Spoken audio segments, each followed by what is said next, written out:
ETV की खास पेशकश सदर ख्वाब की इस कड़ी में मैं शुएब रज़ा आप सभी का इस्तकबाल करता हूँ। पूरे देश में भीषण गर्मी पड़ रही है, लोग गर्मी से बेहाल है। लेकिन गर्मी के इन दिनों में भी जब लोग पानी की एक एक बूंद के लिए तरस जाए तो फिर किससे सवाल किया जाए? क्या उन हुक्मरानों से सवाल नहीं किया जाना चाहिए जिन्होंने बड़े बड़े वादे किए थे लेकिन आज तक भी उनको पूरा नहीं किया? जी हाँ, हरियाणा के कई इलाकों में इन दिनों पानी की वजह से बेहद परेशानी है, ख़ास तौर पर मेवात इलाके में। आखिर किस तरह की समस्या इन लोगों के सामने है और पानी की एक एक बूंद के लिए इनको क्यों कई कई किलोमीटर तक का सफ़र करना पड़ रहा है, आज के सदर ख्वाब की इस कड़ी में हम आपको यही दिखाएंगे।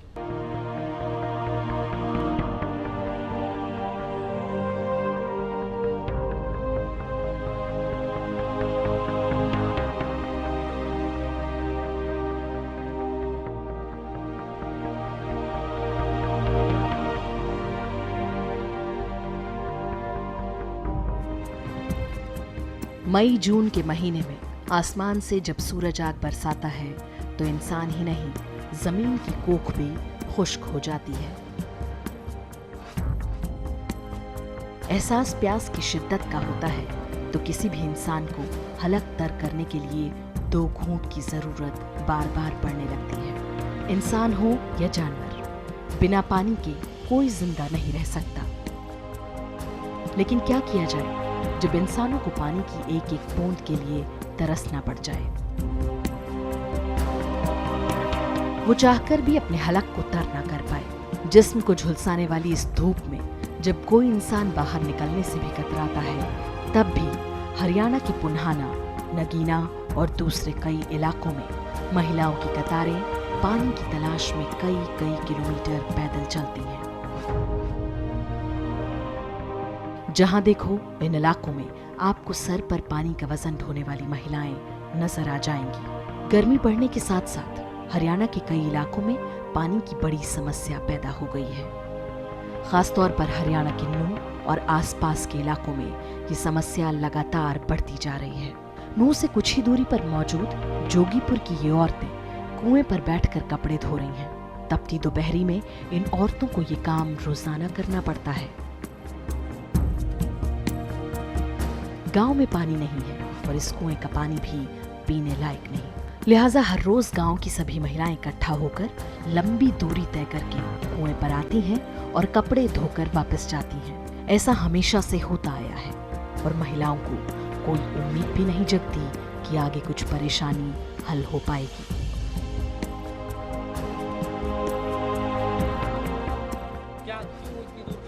इतनी दूर कहाँ पानी ना आवा गाँव में जोगीपुर में।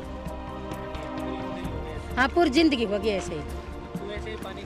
अब कुआ से पानी खेचा, जब भी निबड़ जाए, जब गाद होने लग जाए, जब बेटा कोई टैंकर आ लिया गिर वाले तो कोई बाजा बजा ले, नहीं ऐसी परेशानी रहे। गांव में कभी पानी नहीं आया? हाँ, कभी पानी ना आया गाँव में।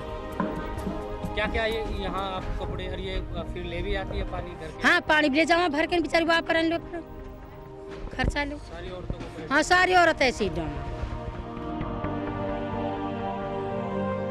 कुओं के सहारे जिंदगी गुजर बसर करने को मजबूर हैं ये लोग। कोई ये समझने को तैयार ही नहीं कि इन लोगों को भी सुविधाएं लेने का हक है और सरकारी तौर पर पानी की आपूर्ति इनके घरों में होनी चाहिए। हालांकि इस मसले को लेकर पिछली सरकारों ने करोड़ों खर्च भी किए, लेकिन नतीजा ढाक के 3 पात रहा। इस पूरे इलाके में प्यास बुझाने के लिए 4 करोड़ 25 लाख की लागत से बनाई गई रेनीवेल परियोजना सफेद हाथी साबित हुई, क्योंकि इस योजना के तहत जो बूस्टिंग स्टेशन बनाए गए थे वो आज बंद और खराब नजर आते हैं। कम से कम जोगीपुर का ये स्टेशन तो इसी बात की तस्दीक करता है। पूरा गांव खुश था जब लाखों रुपए खर्च करके इस स्टेशन को बनाया गया था, लेकिन इसमें पानी ही नहीं आता और लोगों को अपनी प्यास बुझाने के लिए भी पानी के टैंकर 800 से 900 रुपए में मंगवाने पड़ते हैं। ये कब बना था ये बूस्टिंग स्टेशन? इसको हो गए तकरीबन 6-7 साल हो गए इसको लगभग। कितना फायदा मिल पा रहा गाँव को? फ़ायदा ऐसा है, सर्दियों में तो कुछ पानी आ जाता है, बाकी गर्मी जैसे चालू होती है ना तो इसमें पानी बिल्कुल कम आता है और थोड़ी बहुत देर आता है, तकरीबन घंटे 2 घंटे आ जाता है, उससे गांव की पूर्ति से हो नहीं पाती है। तो इस तरह से परेशानी है, पानी की क्या दिक्कत है गाँव में? सबसे बड़ी परेशानी तो यह है कि इसमें पानी नहीं आता, और जब आता है तो बिल्कुल थोड़ी मात्रा में आता है और 1-2 घंटे के लिए ही आता है। सिर्फ वो इसमें अवैध कनेक्शन भी हुए पड़े हैं रास्ते में बगैर परमिशन के, वो भी अच्छा, तो ज़्यादा यहाँ पानी नहीं है मतलब गांव में बिल्कुल भी? नहीं। हमारे गांव में इसी के ऊपर डिपेंड करता है सारा पानी। बाहर का जो है, जो नीचे बोरिंग वगैरह का होता है वो बिल्कुल खारा है। और तो गांव में ज़्यादातर वो चैम्बर बना रखे हैं हर एक ने घर के लिए छोटे छोटे, उनसे ही इसमें पानी डलवाते रहते हैं। इससे कोई फ़ायदा नहीं हो रहा, जैसे कि होना था। सरकार ने इतना खर्चा किया, तो जो फ़ायदा होना था वो नहीं हो रहा है इससे। कितना खर्चा आया था आपको महीने में कुंडे में पानी डलवाने में? एक चैम्बर में तकरीबन 4 बार डलवा देते हैं, 700-800 रुपये का एक बार। एक टैंकर जो पानी का आता है वो 700-800 रुपये का आता है। तकरीबन 4 तो डलवा ही देते हैं। तो खाने में, पीने में, नहाने में सब वो इस्तेमाल? हाँ, वो इस्तेमाल करते हैं। जब ये आ जाता है इसे यहाँ से भी ले जाते हैं सर पे, लेडीज़ वगैरह ले जाते हैं या फिर जेंट्स ले जाते हैं। क्या उससे कई बार बीमारी भी हो जाती है क्योंकि रुका हुआ पानी है वो? तो कौन सा, ये वाला? वो वाला जो कुंडे में है। हाँ, उसमें यही तो दिक्कत होती है कि जब हम उसको डाल लेते हैं तो उसी को इस्तेमाल करते हैं, तो उसको कुछ ज़्यादा दिन भी इस्तेमाल करना पड़ जाता है कई बार, तो उसमें कीड़े वगैरह भी हो जाते हैं। अगर ये ताज़ा आता रहे तो इससे तो कोई दिक्कत ही नहीं है, तो बिल्कुल साफ़ सुथरा पानी अगर आ जाता है। पानी की ही सब तरह की दिक्कत है। हमारा स्कूल में पानी ना है और मुँह पानी गिरवावा है या में पानी ना हवा नहीं आता? नहीं आता। जिंदगी इसी तरह ऐसी मुसीबत सो भरा मनसा जहाँ से लावा, कहीं टैंकर उंकर मंगावा, जब वह बरता हाँ कुंडान में गिरवावा। उस पानी को पीने से तो बीमार हो जाते हैं? हाँ, बीमार भी हो जावा। लेकिन मजबूरी है। हाँ, लेकिन मजबूरी फिर कहा कर। अच्छा, तो किसी को बोलते नहीं आप, जो नेता वगैरह आते हैं आपके पास पानी? नेता वगैरह सुनाई ना करा। हमारे स्कूल में हमें पानी खड़ो रहे, हमें भरत बिना होवे, और ये ना या का डंडा वंडा ना कुछ और ना हो रही, इनू ही पड़ो है, अब कोई ना करे सुनाई। फिलहाल अदर ख्वाब की इस कड़ी में वक्त तो चला है एक छोटे से ब्रेक का। ब्रेक के बाद भी अदर ख्वाब की कड़ी जारी रहेगी।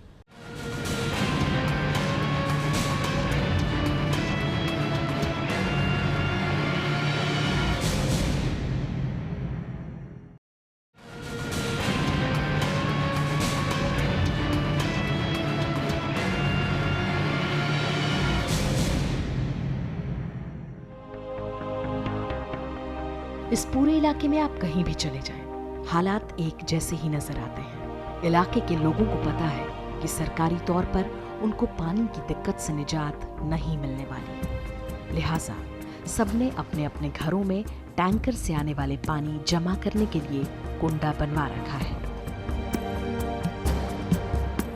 कुंडे में पानी जमा होता है और फिर कई दिनों तक यही पानी पीने के काम में आता है। अब आप खुद अंदाजा लगा लीजिए कि टैंकर से लाया गया पानी एक गड्ढेनुमा कुंडे में कई दिनों तक जमा रहेगा तो उसे पीने पर इंसान बीमार होगा या बचेगा। पानी का टैंक बनवावा। कांटा? हाँ, क्या बोल रहे हैं? कुंडा। कुंडा। हाँ, अच्छा, तो कहाँ से इसमें पानी आता है? क्या पानी तो बोरन पस मंगावा 1500। अच्छा, 1500 आवे, 800 से 900 रुपया का टैंकर डलवावा, ये है। और बड़ा परिवार हो तो और अब बड़े परिवार तो फिर जैसे अब हमारे छोटा हो 2 लग जाए, और उनके तो 5-5, 4-4 टैंकर लग जाए। सारा काम यही सो, कपड़ा भी धोनो, बर्तन भी धोनो, सारा काम महंगा पड़ता है। हाँ, महंगा पड़े फुल। अच्छा, तो इसको जब बनाते हैं तो सभी लोगों के घरों में है या सब बन के ही बन रहा ज़्यादातर, कितना और पैसा 25-30 हज़ार रुपये लगा। लगता है? कुआं टाइप बनाते हैं? हाँ, कुआ टाइप से ही बने। इसमें पानी इकट्ठा होता है, कई बार तो बीमार भी वो तो हाँ, कई बीमार भी हो जाए जब घणों खराब हो जाता पानी। तो फिर कई उस आप दिनों पर- का पानी है, ये आप पीते हैं यही? या ये पीवा और कहाँ से जाऊँ, कोई और साधन नहीं है? और कोई साधन ना। ये है चैम्बर खाली पड़ो रहे हर वक्त, नहीं आता पानी? या में आवे ना, थोड़ा घणो आवे तो बस काम ही ना चले। मेवात में पेयजल आपूर्ति का जिम्मा ड्रेनीवेल परियोजना को सौंपा गया था, जिसके तहत पूरे जिले में प्रति व्यक्ति प्रतिदिन 75 लीटर पानी उपलब्ध कराने का प्रावधान रखा गया था। योजना को सफल बनाने के लिए पलवल जिले में यमुना किनारे बसे गांव हामिदपुर में ट्यूबवेल लगाए गए थे। साल 2005 में इस योजना का नाम बदलकर राजीव गांधी पेयजल योजना रख इसे 2 चरणों में बांट दिया गया। करीब 4 करोड़ 25 लाख रुपए की लागत से इसके कई चरणों का काम भी पूरा हुआ, लेकिन फायदा क्या पहुंचा, इसका अंदाजा इन तस्वीरों को देखकर खुद ही लगा लीजिए।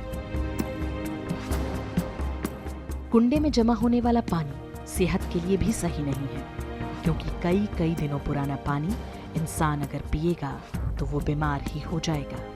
इस पानी का असर लोगों के चेहरों पर साफ देखा जा सकता है और साफ पानी ना मिलने की वजह से ही इलाके की महिलाओं में खून की कमी की समस्या आम है। लोग पानी को लेकर होने वाली परेशानी को बताते बताते थक गए हैं, लेकिन कोई दूर करने को तैयार नहीं। पिनगवा के मामले का गांव के इन लोगों को जैसे ही खबर मिली कि हमारी टीम गांव में आई है, तो इकट्ठा हुए लोगों ने शुरू में ही पानी की समस्या को सबसे बड़ी समस्या बता दिया। मामले का वो गांव है जो एक बार चुनाव का बहिष्कार बिजली पानी जैसे मुद्दों को लेकर कर चुका है। उस वक्त सबने इन लोगों को ये यकीन दिलाया था कि समस्याएं दूर हो जाएंगी, लेकिन गांव के लोग कहते हैं कि इस गांव को तो रेनीवेल परियोजना से भी आज तक नहीं जोड़ा गया। फिर दूसरी सहूलियतों की बात तो छोड़ ही दीजिए। पूरे गांव की जमीन में खारा पानी है, लिहाजा बोरिंग करके भी पानी का इस्तेमाल पीने के लिए नहीं किया जा सकता। लेकिन गांव से करीब 1 किलोमीटर की दूरी पर मीठे पानी का कुआं है। ये कुआं किसने खुदवाया, कब खुदवाया, गांव के बड़े बुजुर्ग भी नहीं जानते, लेकिन यही कुआं पूरे गांव की प्यास बुझाता है। कई सदियां बीत गई, लोग इसी कुएं से पानी पीते आए हैं। पानी की एक एक बूंद की अहमियत क्या है वो इन लोगों से समझिए। कुएं पर कोई चप्पल पहनकर नहीं चढ़ सकता, साफ सफाई का पूरा ध्यान रखा जाता है, लेकिन महज एक कुआं लोगों की प्यास कब तक बुझाए। लिहाजा कुछ वक्त के बाद कुएं का पानी सूख जाता है और लोग सुबह शाम ही इससे पानी भरकर घर ले जाते हैं। सर यहाँ पानी की है सबसे ज़्यादा जो परेशानी है, पानी आज तक नहीं है हमारे पास में। सरकार का जो पानी वाटर सप्लाई का था नहीं मिला। क्या इसकी वजह है, क्यों नहीं आ पाया है? बस बोलते हैं, जब सरकार से बात करते हैं, इलेक्शन बाईकाट किया तब कहा था आपको पानी देंगे। रेन्यूअल में से भी नहीं जोड़ा गया हमारे गांव को, उसमें से भी हटा दिया गया है इसको, जबकि आसपास के गांव के जोड़ा गया है। रेन्यूअल से हमारा गांव को नहीं जोड़ा आज तक। पंपिंग वो कुछ नहीं है? नहीं, कुछ नहीं। एक छोटा सा वाटर टैंक बनवाया, वो भी खाली, आज तक उसमें भी एक बूंद पानी नहीं आया है। कैसे आप पानी का पीने का या दूसरा पानी कुएं से पानी लाते हैं, लगभग 1 किलोमीटर दूर कुआं है यहाँ से पीने का, वो भी मात्र 3-4 फीट पानी होता है। गर्मियों में सूखेगा शाम के टाइम पे, बस वही, और दूसरा कोई साधन नहीं। क्या आपकी मांगे है, किस तरह से काम चीजें होनी चाहिए? बस पानी, सबसे ज़्यादा तो हमें पानी की ज़रूरत है, दूसरा बिजली की है जी, और तो मांगे ही क्या है। बाकी तो हमारा गांव आप देख रहे हो, बैकवर्ड गांव है। क्या ना करने का फैसला किया था, कौन लोग आए थे और क्या चीज़? प्रशासन आया था जी पूरा, उसमें डीसी साहब आए थे। गुड़गांव डिस्ट्रिक्ट में हम उस टाइम लगते थे, नूह नहीं था। डीसी साहब ने आश्वासन दिया था, तो हमारी पानी, बिजली, सड़क, कई चीज़ें थी। सिर्फ उसमें से एक सड़क जो है पापड़ा गाँव से मामली का तक वो मिली हमें। पानी को लेकर किस तरह से आपने कोशिश की, किस से बात की? काफ़ी करी जी, एक बार वोट भी नहीं डाली हमने, वोटिंग भी नहीं की, और उसके बाद में एक सड़क की सुनी हमारी गवर्नमेंट ने, और पानी की आज तक किसी ने नहीं सुनी। हम हार के थक के बैठ गए। अब बहुत काफ़ी कह ली पानी की, अखबारन में भी दे ली, पानी की कोई सुनाई नहीं। पानी देते हैं, नहीं बिजली देते हैं, और ये पानी चलता है अंधोप से, कहाँ से आता है, इस बड़ी लाइन पर ये भी नहीं जोड़ी हमारे, और बाकी सब बगावन में जोड़ दी। जब उनसे पूछते हैं आप, या क्या बोलते हैं वो ये बोलते हैं हाँ करेंगे, सब काम को करेंगे। हमारे कोई नहीं करता, कोई नहीं करता, नहीं सुना ही नहीं है जी हमारी। पूरी जिंदगी हो गई? हाँ, पूरी ज़िंदगी होगी, 60-65 साल की उम्र होगी, कोई सुना ही ना करे। बहुत परेशानी है। और तो कहाँ से पानी औरतें लाती है? कम से कम 1-1.5 किलोमीटर दूर से औरत पानी लाती हैं पीने के, और बाकी टैंकर से पानी पूर्ति करते हैं पशु उनके लिए। वैसे कितना खर्चा हो जाता होगा पानी का टैंकरों से हर महीने का? कम से कम खर्चा हो जाता होगा, कम से कम 50 करीबन। नहीं, एक घर में एक परिवार के लिए एक परिवार के लिए कम से कम 2 टैंकर तो पानी लग ही जाता है महीना में। 2000 के करीब। हाँ, 2000 करीब खर्चा आ जाता है। मजदूर लोग बता कहाँ से पूर्ति कर लेंगे। चलिए, अधूरा ख्वाब में वक्त हो चला है एक और छोटे से ब्रेक का। ब्रेक के बाद भी अधूरा ख्वाब की कड़ी जारी रहेगी।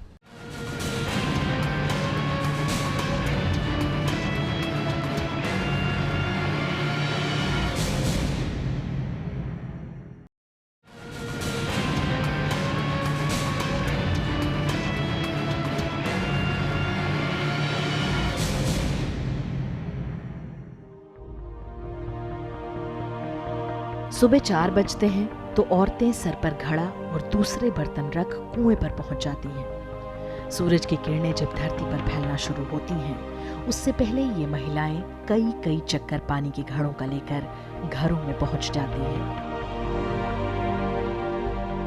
इनकी अब तक की जिंदगी पानी का वजन ढोते ढोते गुजरी है और आगे भी इससे निजात मिलने की कोई उम्मीद नजर नहीं आती। कब से पानी यहाँ कब से ढो रही हो? जिंदगी गई पानी ढोर ढोते। बहुत दिनों से। हाँ, बहुत दिनों से जाने से गांव में आया, कितने दिन हो गए। तो ये यही कुआं है बस, और कुछ नहीं? यही कुआ हमारे तो और कुछ ना है। और नल वाली या है सरकारी? कुछ ना है सरकारी।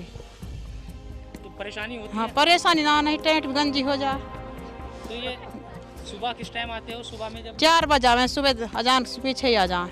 अजान के फौरन बाद? हाँ।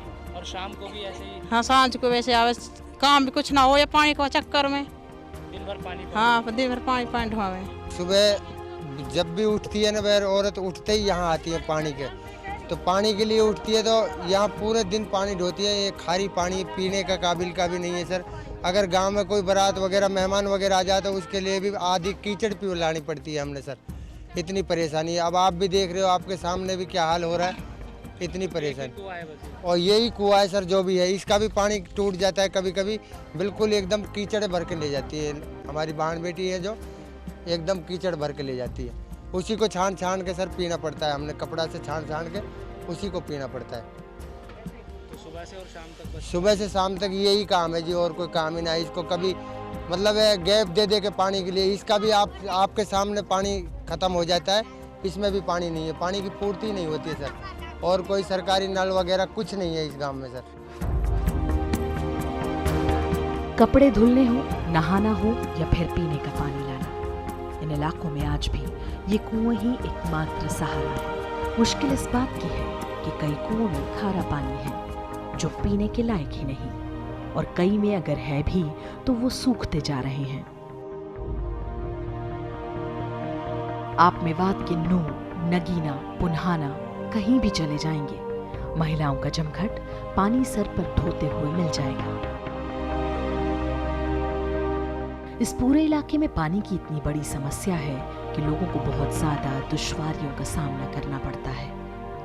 खुद अंदाजा लगाइए कि गुर्बत में जीने वाले परिवार आखिर कितने टैंकर एक महीने में मंगाएंगे, जबकि 800 से 900 रुपए तक का एक टैंकर आता है, और वो भी छोटे परिवार में 5 से 6 दिन तक ही चल पाता है। समस्या गंभीर है और सरकार को इसका हल ढूंढना ही पड़ेगा। सोचना ये है कि जो योजना प्यास बुझाने के लिए करोड़ों रुपए खर्च करके शुरू हुई थी, उसमें कहां कमी रह गई। क्योंकि अगर सरकार आज भी लोगों को पीने का पानी मुहैया नहीं करा सकती, तो फिर किस बात की तरक्की के दावे करते हैं हम, जबकि हमारी बहू बेटियों के सर अब भी पानी के बोझ में दबे हुए हैं। मेवात जिले के करीब 70% गांवों में पानी की किल्लत है। यहाँ या तो पानी नहीं है, और है भी तो खारा, जिसे ना तो इंसान पी सकता है और ना ही जानवर।